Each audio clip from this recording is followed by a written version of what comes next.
Induction जो आपकी three phase induction motor है उसको अगर हम उसकी रोटर के एक्सिस में अगर कट करके उसको स्ट्रेच कर दिया जाए, ठीक है, तो वो आपकी एक लीनियर इंडक्शन मोटर की तरह वर्क करेगी।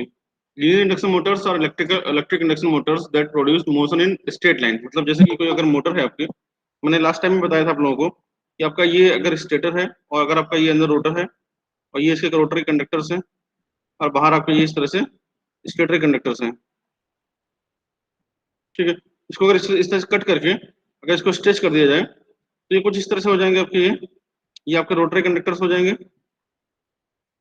और इसके बाद अगर हम देखेंगे ये रोटरी कंडक्टर्स हो जाएंगे। इसके बाद आप इधर नीचे आप देखेंगे इस तरह से, तो आपको ये स्टेटर कंडक्टर्स आपको ये इस तरह से ये दिखाई देंगे, ठीक है। तो इस तरह से आपकी जो मोटर है, क्योंकि इसमें जो आपकी मोटर सर्कुलर है तो इसका जो मोशन है आपका वो सर्कुलर रहेगा, ठीक है। और इसमें आपका जो मोशन है वो आपका मतलब लीनियर मोशन रहेगा, ठीक है। In traditional electric motor the rotor rotating part spin inside the stator or static part. In a linear motor the stator is unwrapped, जब हम लोग कट करके स्ट्रेच किया है called unwrapped and laid out flat and rotor moves past in a straight line. एक तरह से straight line हो जाएगा, एक स्ट्रिप की तरह वर्क करेगा। कंस्ट्रक्शन, तो कंस्ट्रक्शन मैंने आप लोगों को बताया है, if the stator of A polyphase induction motor is cut along the section and laid on the flat surface then it forms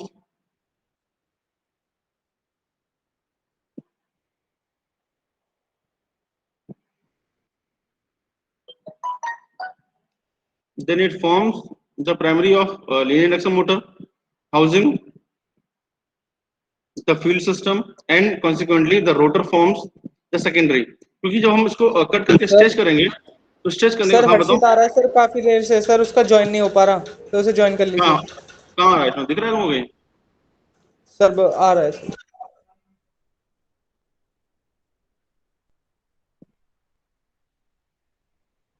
okay, तो हम लोग बात कर रहे थे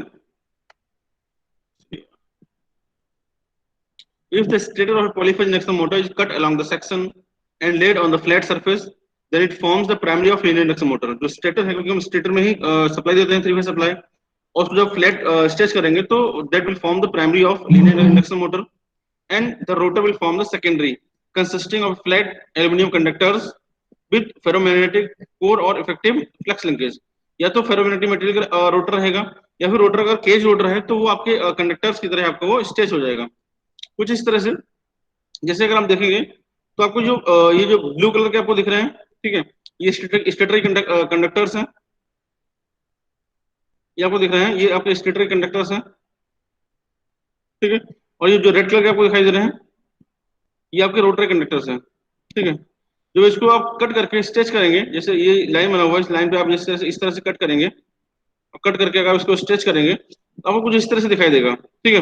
ये जो ब्लू लाइन है आपका जो साफ थी, ये आपको ये कुछ इस तरह से दिखाई देगी स्ट्रेच होगी। और रोटर के जो कंडक्टर्स थे ये रेड कलर के, ये आपको कुछ इस तरह से दिखाई देंगे, 1 2 3 4 5 6 एंड सो ऑन, ठीक है।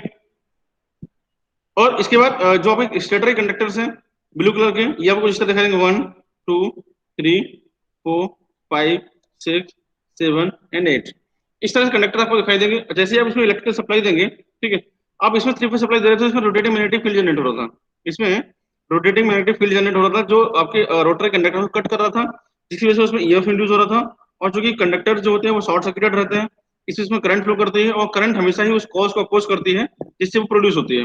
और कॉज क्या था? The cause was the changing flux, rotating magnetic field flux was the cause. तो जब उसको अपोज करती है तो आपका रोटर है आपका रोटेट होने लगता है, क्योंकि that is free to move. इसमें थोड़ा सा चेंज होगा, चेंज इसमें ये होगा जब आप इसमें थ्री फेज सप्लाई देंगे तो इसमें rotating magnetic field RMF generate नहीं होगा, इसमें ट्रेवलिंग फोर्स या ट्रेवलिंग फ्लक्स जनरेट होगा, ठीक है। अब ट्रेवलिंग फ्लक्स आपको कुछ इस तरह से जनरेट होगा, आप इसको जब देखेंगे इस तरह से, कुछ इस तरह से आपका ट्रेवलिंग फ्लक्स आपका ये जनरेट होगा। इसकी डायरेक्शन, जो फ्लक्स डायरेक्शन है, ये आपका राइट टू लेफ्ट हो सकती है और लेफ्ट टू राइट हो सकती है depending upon the phase sequence. Phase sequence पे डिपेंड करेगा कि इसकी डायरेक्शन है वो किस तरह से रहेगी। जैसे थ्री फेज इंडक्शन मोटर में अगर आप आर, वाई और बी देंगे, ठीक है, आर वाई बी देंगे, तो मान लेते हैं, सपोज कर लेते हैं कि जो डायरेक्शन है वो आपकी क्लॉकवाइज है, क्लॉकवाइज डायरेक्शन है, और अगर आप इसको आर, बी और वाई इस तरह सीक्वेंस चेंज कर देंगे तो डायरेक्शन आपकी ये एंटी क्लॉकवाइज हो जाएगी, ठीक है। सिमिलरली इसमें अगर हम मान लेते हैं कि इसमें आप जो आप फेज दे रहे हैं, अगर इसमें आर, वाई और बी रखेंगे, तो सपोज करिए कि जो इसका डायरेक्शन है ट्रेवलिंग फ्लेक्स का, वो आपका राइट टू लेफ्ट है, आर टू एल, और अगर आप इसमें आर, बी और वाई इस तरह सीक्वेंस अगर आप देते हैं इसमें, तो इसकी जो डायरेक्शन है वो राइट टू लेफ्ट हो जाएगी। पर ये लेफ्ट टू राइट है, ये आपकी लेफ्ट राइट टू लेफ्ट हो जाएगी, ठीक है। इस तरह से जो डायरेक्शन है, ये इस तरह से आपकी डायरेक्शन ऑफ रोटर हो जाएगी, ठीक है। और मैंने बताया था आप लोगों को ये कुछ इस तरह से आप जो कन्वेयर बेल्ट्स होते हैं या फिर आपके जो ट्रैक्शन मोटर्स होते हैं, उसमें हम लोग ज्यादातर लीनियर इंडक्शन मोटर्स ही यूज करते हैं, ठीक है। और मैंने आपको बताया था जो इसकी लेंथ होगी, या यूं कहें कि जो स्पीड है, ठीक है, इसमें स्पीड होगी वीएस। ये बताया था मैंने आप लोगों को लास्ट क्लास में कि length of the pole pair in the metre, ये फॉर्मूला आप लोग याद रखिएगा, length of pole pairs in metre into frequency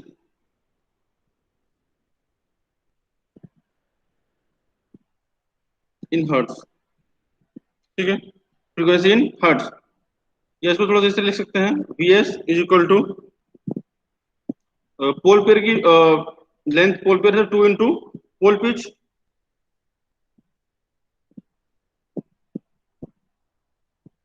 into F,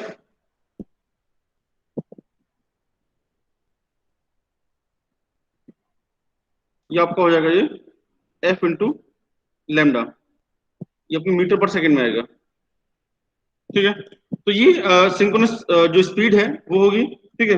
और जो रोटर की स्पीड है, ठीक है, रोटर की स्पीड का फॉर्मूला सेम वही रहेगा, V R is equal to 1 - s into V, where s is the slip. और स्लिप की वैल्यू अगर फाइंड आउट करेंगे तो यहां से निकाल सकते हैं, as it is s equal to slip is equal to V S minus V R upon V S.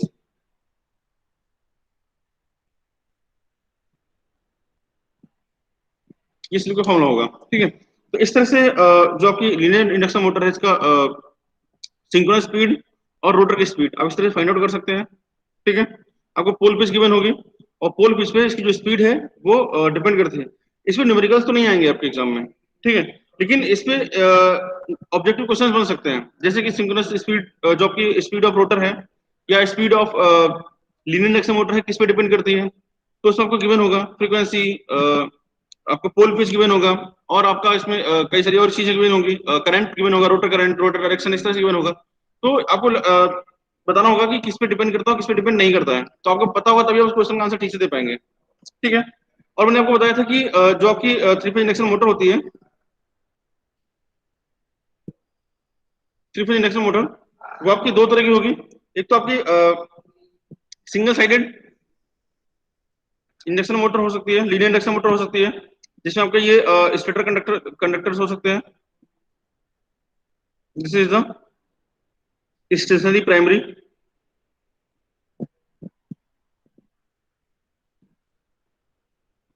And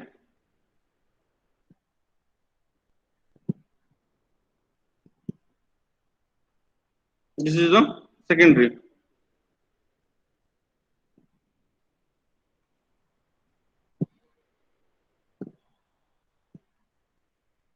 और ये it can move on both side,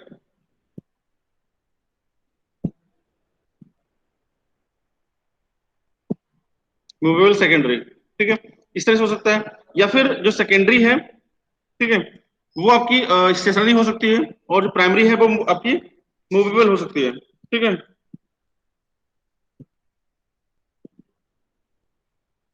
इसमें दोनों केस हो सकते हैं। जो सेकेंडरी है वो स्टेशनरी हो सकती है, प्राइमरी आपकी मूवेबल हो सकती है। ठीक है, या फिर आपकी कुछ इंडक्शन मोटर आपकी इस तरह से हो सकती है।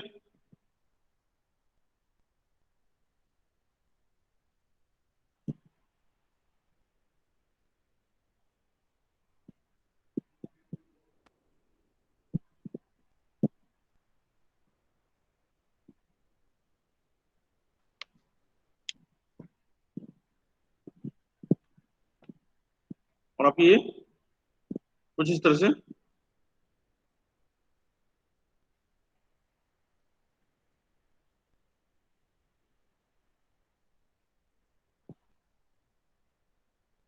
ये हो जाएगा आपका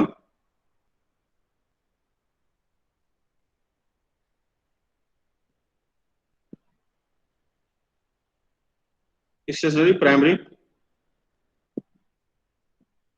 and both side movable secondary.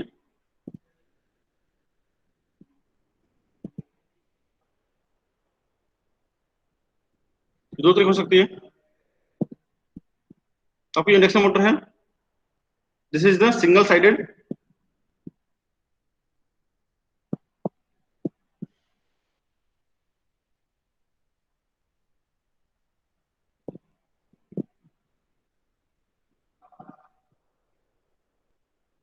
Single sided linear induction motor, and this is the double sided.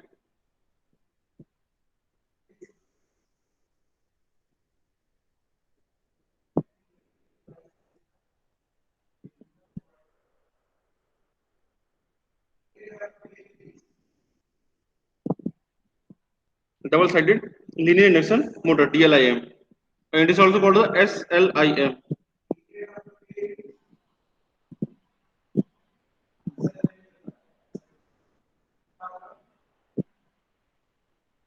It's the DLIM। ठीक है, double sided linear induction motor दोनों तरह की हो सकती है। ठीक है, ये था इंडक्शन मोटर के बारे में।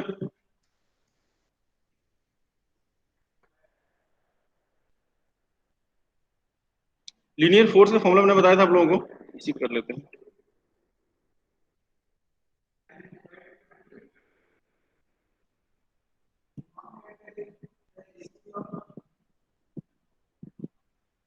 Linear force F is equal to, that was eta is equal to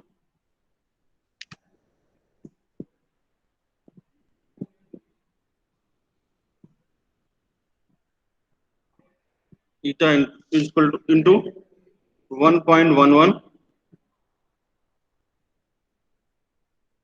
kW into LWB per meter into cos theta 1 Newton. ठीक है,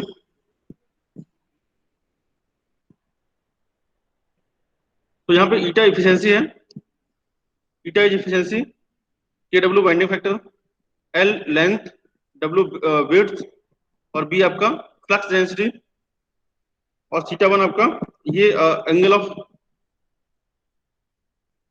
ये आपका थीटा 1 क्या है, ये आपका ये एंगल है। ठीक है, तो इस तरह से जो आपका लीनियर फोर्स है आप इस तरह से निकाल सकते हैं। तो ये फॉर्मूला याद रखिएगा।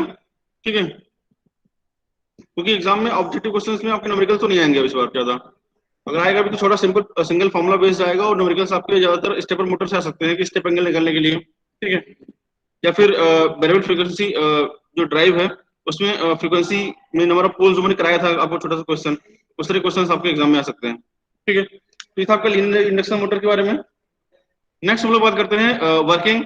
तो वर्किंग मैंने पूरा समझा ही दिया आप लोगों को। Primary of linear induction motor is excited by balance three phase supply, the travelling flux is induced, जो मैंने बताया था आप लोगों को, ये ट्रैवलिंग फ्लक्स आपको इस तरह से इंड्यूस होगा।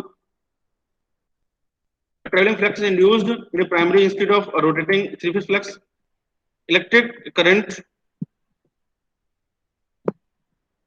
Electric current is induced into secondary due to the relative motion between the traveling flux and the conductors. This induced current interact with the traveling flux wave to produce linear force or thrust. If the secondary is fixed, the primary is free to move. The force will move the primary. ठीक है, दोनों ही case, अगर secondary fix है तो primary move कर सकती है, अगर प्राइमरी फिक्स है तो सेकेंडरी मूव कर सकती है in the direction of force resulting in the required rectilinear motion. समझ रहे हैं? अगर आपकी सेकेंडरी फिक्स है और प्राइमरी फ्री टू मूव है तो प्राइमरी किस डायरेक्शन में मूव करेगी, ये क्वेश्चन आपके एग्जाम में बन सकता है। ठीक है, अगर सेकेंडरी फ्री टू मूव है और प्राइमरी फिक्स है तो सेकेंडरी हमेशा ही ट्रेवलिंग फ्लक्स की डायरेक्शन में मूव करेगी। लेकिन अगर सेकेंडरी फिक्स है और प्राइमरी फ्री टू मूव है तो प्राइमरी आपकी हमेशा ही ट्रेवलिंग फ्लक्स के डायरेक्शन के अपोजिट डायरेक्शन में मूव करेगी। समझ रहे हैं? तो ये आपको डिफरेंस ध्यान में रखना होगा। कुछ एडवांटेजेस हैं इसके, तो क्या एडवांटेजेस हैं इसके? There are no moving part to go wrong as platform rides above the track on cushion of the air, there is no loss of energy to friction और वाइब्रेशन, मतलब इसमें मैग्नेटिक लेविटेशन की तरह अब जो आपका रोटर है या जो आपकी मूवेबल स्ट्रिप है वो कुछ डिस्टेंस पे रहती है, कुछ एयर गैप रहेगा उसके बीच में, इसमें से कुछ भी फ्रिक्शन लॉसेस उसमें नहीं होते। As both acceleration and braking are achieved through electromagnetism, linear motion are much quite easier in ordinary motors. Ordinary motors की वजह से जो आपकी उसमें फ्रिक्शन और विंडेज लॉसेस होंगे वो इसमें नहीं होते। ठीक है, और चूंकि इसमें ब्रेकिंग और एक्सेलरेशन दोनों ही मैग्नेटिक इलेक्ट्रोमैग्नेटिज्म के थ्रू अचीव किए जाते हैं, इस वजह से इसमें जो आपका लीनियर मोशन है काफी इजी होता है। ठीक है, नेक्स्ट आपका है कुछ डिसएडवांटेजेस। तो डिसएडवांटेज क्या है, वही कॉमन है, because air gap is greater, क्योंकि इसमें एयर गैप ज्यादा रहेगा, इसकी वजह से काफी ज्यादा पावर की रिक्वायरमेंट होगी, और पावर की ज्यादा रिक्वायरमेंट होगी तो इफिशियंसी कम रहेगी, इसकी जो इफिशियंसी है वो कम रहेगी क्योंकि पावर लॉस इसमें ज्यादा रहता है। नेक्स्ट आपका है एप्लीकेशंस। तो एप्लीकेशंस इसके वही automatic sliding doors, mechanical handling equipments such as propulsions, train of tubes along the certain course, metallic conveyor belts, जो metallic conveyor belts होते हैं उसको यूज करने के लिए आपका लीनियर इंडक्शन मोटर यूज किया जाता है। ठीक है, ये था आपका ये तो था आपका इसके बारे में कुछ 5-6 क्वेश्चंस हैं, ज्यादा क्वेश्चंस तो नहीं मिले इसके, जितने क्वेश्चंस हम लोग कर लेते हैं डिस्कस। फर्स्ट क्वेश्चन है आपका, the linear induction motor is used. ठीक है, इसमें कन्वेयर्स है, एलिवेटर्स है, एक्सेलरेटर्स है, ट्रैक्शंस है। आपको लग रहा होगा कि तो सारे क्वेश्चन सही हैं और इसमें ऑल ऑफ द अबव इसमें नहीं है, ऑल ऑफ द अबव इसमें नहीं है, ऐसे क्वेश्चन से आप आमना सामना कई बार होगा आपका, आपको सारे ऑप्शन उसमें सही लगेंगे। ठीक है, लेकिन आपको फिर ऐसे सिचुएशन में जिसका मोस्ट अप्रोप्रिएट आंसर है आपको वो चूज करना होगा। समझ रहे हैं? आप इसमें कन्वेयर्स लगा सकते हैं, एलिवेटर्स भी लगा सकते हैं, क्योंकि एलिवेटर्स में भी लीनियर इंडक्शन मोटर यूज होती है, एक्सेलरेटर्स में भी यूज होती है और ट्रैक्शन में भी यूज होती है अगर देखें। लेकिन अगर मैक्सिमम अगर हम बात करें सबसे ज्यादा किसमें यूज होगी, तो सबसे ज्यादा यूज होगी ट्रैक्शन में। आप लोग याद रखिएगा, जब आपका ऑप्शन ट्रैक्शन रहेगा, अगर इसमें ऑल ऑफ द अबव होता तो हम इसमें ऑल ऑफ द अबव लगा सकते थे। ठीक है, लेकिन इसमें चूंकि ऑल ऑफ द अबव तो है नहीं, तो आपको इसमें मोस्ट अप्रोप्रिएट आंसर इसमें सर्च करना पड़ेगा। आपको लगेगा कि क्वेश्चन ही गलत है, सारे आंसर सही हैं।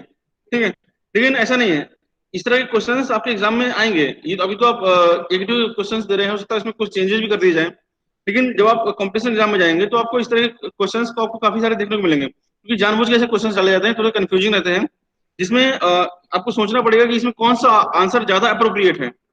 सारे आंसर आपको सही लगेंगे, लेकिन जो सबसे ज्यादा अप्रोप्रिएट आंसर होगा, सबसे ज्यादा क्लोजेस्ट आंसर होगा, आपको उसको चूज करना पड़ेगा। ठीक है, क्योंकि 3 गलत में से और एक सही में से तो कोई भी सही चूज कर सकता है, लेकिन अगर चारों आंसर सही है तो उसमें सबसे ज्यादा सही कौन चूज कर सकता है, ये एबिलिटी आपकी चेक की जाएगी, तो आपको कई सारे क्वेश्चन आपको इस तरह के मिलेंगे। ठीक है, तो ये फर्स्ट क्वेश्चन था आपका, linear induction motor is used in conveyors में भी यूज होता है, अभी मैंने बताया आप लोगों को, कन्वेयर मेटालिक कन्वेयर बेल्ट में यूज होता है ये। ठीक है, लेकिन ट्रैक्शन में भी यूज होता है। अब आपको इसमें मोस्ट अप्रोप्रिएट आंसर चूज करना होगा, तो ट्रैक्शन अगर ऑप्शन में रहेगा तो आपको सबसे पहले आपको ट्रैक्शन ही लगाना होगा। समझ रहे हैं? इसमें ए और डी का ऑप्शन होता, बोथ ए एंड डी, आप ए एंड डी भी लगा सकते हैं। इसमें एलिवेटर्स में भी यूज होता है, एक्सेलरेटर में भी हम लोग यूज करते हैं इसको। ठीक है, नेक्स्ट सेम इसी तरह के क्वेश्चन है। क्वेश्चन आपका, linear induction motor is used in magnetic attraction, mechanical workshop, textile mills, traction. तो इसमें लगाने में दिक्कत नहीं है, क्योंकि मैग्नेटिक अट्रैक्शन में यूज नहीं होती, मैकेनिकल वर्कशॉप में भी ज्यादा यूज नहीं करते इसको, और टेक्सटाइल मिल्स में भी आपकी मोटर यूज नहीं होती। इसमें सिर्फ आपका ट्रैक्शन ही होगी, इसमें आपका सिर्फ और सिर्फ एक ही आंसर सही है, तो इसमें आप ट्रैक्शन के साथ चले जाएंगे। ठीक है, इसमें भी आपको कन्वेयर्स हो सकता था, लेकिन आपको ट्रैक्शन के साथ जाना होगा, ठीक है।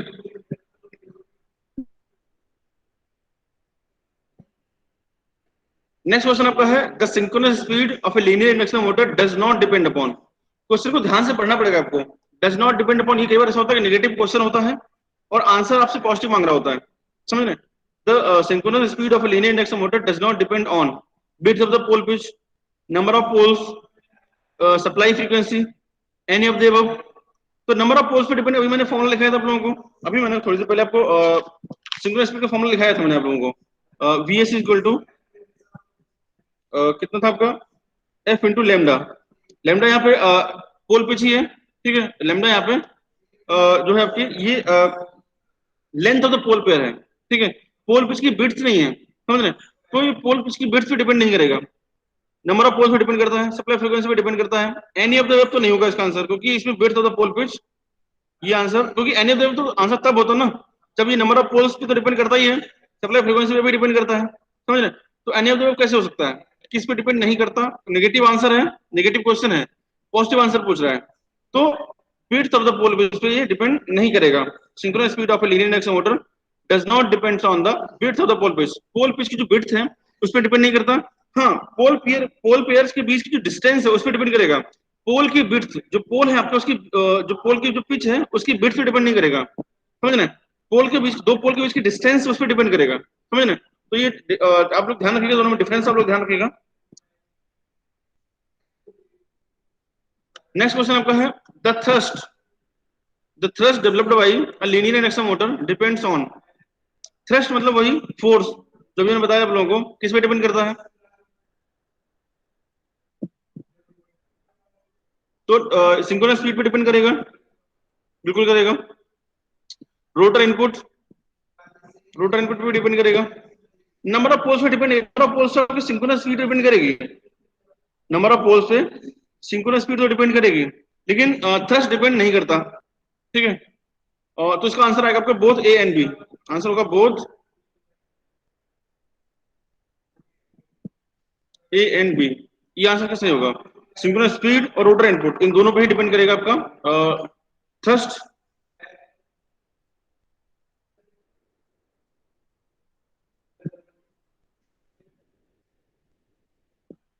कौन करेगा, एक्सेप्ट कर लीजिए, तुम लोग टाइम पे आते नहीं हो, फिर मैसेज करते हो, व्हाट्सएप करते हो, किसका एक्सेप्ट करो, किसी का आ ही नहीं रहा इसमें, ठीक है।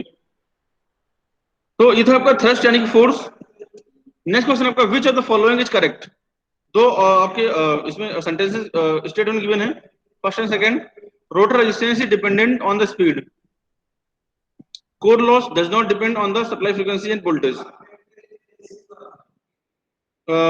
Rotor resistance depend on the speed, तो ठीक है, क्योंकि रोटर रेजिस्टेंस स्पीड डिपेंड करेगा, जैसे जैसे स्पीड बढ़ती चली जाएगी रोटर रेजिस्टेंस कम होता चला जाएगा, समझ रहे हैं। और क्योंकि उसमें इंड्यूस ईएमएफ कम होगा, इंड्यूस ईएमएफ कम होगा तो उसका जो रेजिस्टेंस है वो कम होता चला जाएगा, ठीक है। और रिलेटिव जो कि रिलेटिव मोशन है उन दोनों के बीच का, रोटर स्टेटर आरएमएफ और रोटर कंडक्टर के बीच का जो आपका रिलेटिव मोशन है वो कम होगा, इसकी वजह से आपका रेजिस्टेंस कम होता चला जाएगा। तो डिपेंड करता है रोटर का रेजिस्टेंस स्पीड पे। Core loss does not depend on the supply frequency end voltage. अरे सप्लाई फ्रीक्वेंसी वोल्टेज डिपेंड नहीं करेगा तो किस पे करेगा, ये करता ही है, ये डज नॉट है। ये सेंटेंस आपको ध्यान से पढ़ना पड़ेगा, समझ रहे हैं, नहीं तो आप फर्स्ट और सेकंड लगा चले जाएंगे, गलत हो जाएगा क्वेश्चन। इसमें सिर्फ फर्स्ट ही सही है, ठीक है। Rotor resistance depends on the speed but core loss does not depend on the supply frequency end voltage. तो ये डिपेंड करता है, डज नॉट वाला आंसर नहीं, सही नहीं होगा, ठीक है। अगर नॉट डज नॉट ना होता तो आपका ये क्वेश्चन, ये वाला स्टेटमेंट भी ठीक रहता। नेक्स्ट क्वेश्चन आपका if N induction motor hums during starting up the possible cause will be. If N induction motor हम, मतलब इसमें हमिंग साउंड आ रहा है, चाहे लीनियर इंडक्शन मोटर हो चाहे कोई भी इंडक्शन मोटर होगा उसमें हमिंग साउंड हो रहा है, तो हमिंग साउंड किस वजह से हो सकता है। अनइक्वल फेज रेजिस्टेंस, इसकी वजह से हो सकता है। ओपन सर्किट अगर हो जाए, मतलब आपका जो स्टेटर है वो ओपन सर्किट हो जाए, मतलब उसकी जो शॉर्ट सर्किटिंग है अगर वो किसी वजह से ब्रेक हो जाए तो इसकी वजह से हमिंग साउंड हो सकता है, क्योंकि मोटर की स्टार्ट नहीं होगी और जो उसमें मैग्नेटिक लॉस है वो काफी ज्यादा होता रहेगा, जिसकी वजह से हमिंग साउंड स्टार्ट मतलब क्रिएट होता है। Interturn short circuit on the rotor, हाँ इसकी वजह से भी होगा। तो यहाँ पे any of the above answer सही होगा। Any of the above answer will be right. ठीक है, तो इसलिए कहता हूँ कि सारे ऑप्शंस आपको प्रॉपर्ली रीड करने पड़ेंगे। ऐसा नहीं आपने पहला जोड़ा और ये सही हो गया, आप लगा के आगे बढ़ गए। आपको सारे ऑप्शन पढ़ने होंगे ठीक से, समझ रहे? इस पर कोई क्वेश्चन है? नहीं, बस इतना ही। ठीक है, तो 6 क्वेश्चन ही थे इसके, जितने मिले मुझे। क्वेश्चंस कम बनते हैं इससे। ठीक है, तो आज के लिए इतने रखते हैं। नेक्स्ट जो आपका क्लास होगा मोस्ट प्रोबेबली शायद ट्यूसडे होगा। तो ट्यूसडे में हम लोग करेंगे सर्वो मोटर के, जो 2 फेज एसी सर्वो मोटर है उसके, उसको रिवाइज करेंगे, उसके एमसीक्यूज करेंगे। आज के लिए हम लोग इसको इतना ही रखते हैं। हाँ बताओ सर, ये जो क्वेश्चंस है ये कहाँ से क्वेश्चन है सर? मैं क्वेश्चंस आप लोगों को मैं भेज दूंगा। ये क्वेश्चंस मुझे मैं नेट पे यहाँ इधर उधर सर्च करने पड़ते हैं।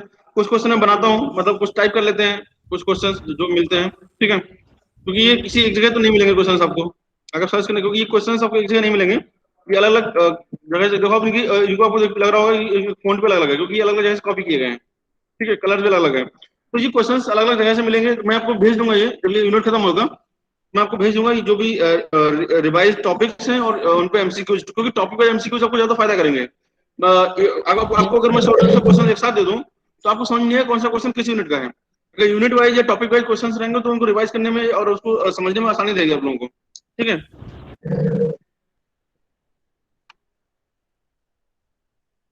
अटेंडेंस बता देना आप लोग।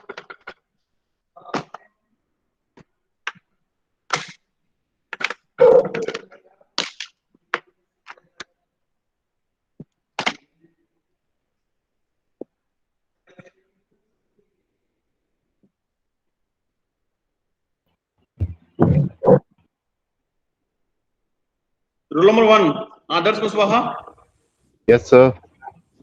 आकाश Singh, yes sir. Akriti Mittal, Present, sir. Abhishek, Achin Jindal, yes sir. Aishwarya Arora, Present, sir. Akash Kushwaha, present sir.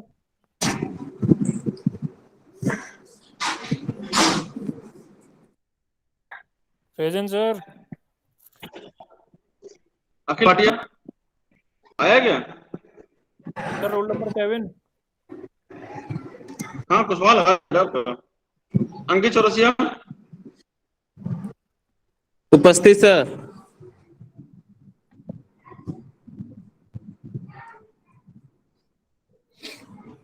Sir roll number 10।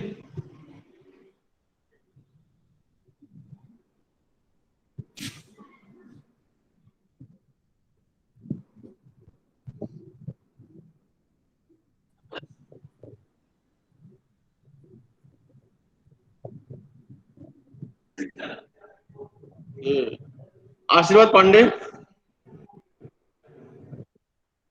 Hariom, Yes, sir. Roll number Sir, roll 17. number sir 16. Dhruv page Bhardwaj number. Present, roll number 13। टेंड Sir, होगा सर। Dhruv sir Rawat. रोल नंबर 15। Sir, Dhruv Rawat present. हाँ हाँ present कर दिया present बराबर। Sir roll Sir, number Harsh 15। Parashar, sir Dhruv present, sir. Bhardwaj, Number 16. Yasi Mishra, हाँ हाँ सब प्रेजेंट हो गए हो। रोल नंबर 13 से 13। लेकर के 18 तक। हर्षित Kumar, yes sir. Hemant Kumar Singh,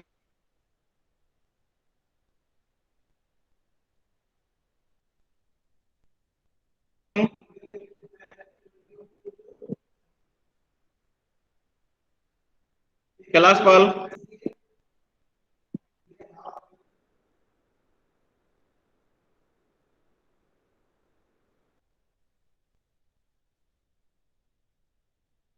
Manik, Manoj, Zahid, Present, sir.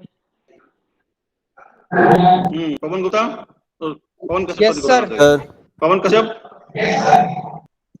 पवन कश्यप आया क्या? Present. राजपूत, अच्छा ठीक है। प्रथम Gupta, yes sir.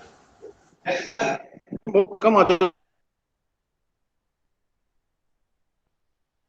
Sir 35 present. Sir 28 पवन प्रेजेंट। कश्यप यार मेरे ख्याल से एक दो क्लास अटेंड किए होंगे सर। Sir 35 present. कर दिए। प्रियम चंद्रा,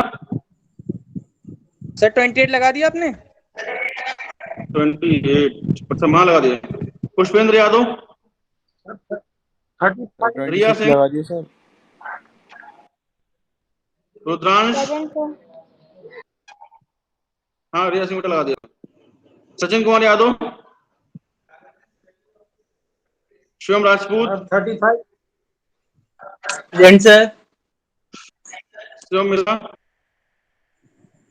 प्रेजेंट सर।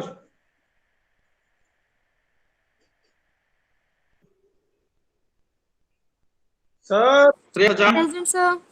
35 प्रेजेंट। कौन प्रेजेंट?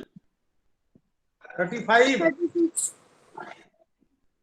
42 लगा दीजिएगा।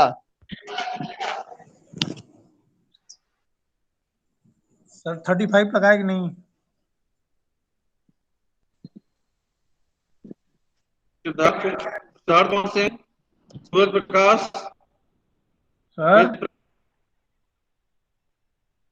सर उसका नेटवर्क इशू था सर, बोला कि बोल देने के लिए सर को। प्रकाश, सर 35 प्रेजेंट। विक्रांत अंकोला, ये तो आया हुआ है। सर 42 लगा और वो दीजिएगा। 42 लगा दिया है। Okay sir. ठीक है।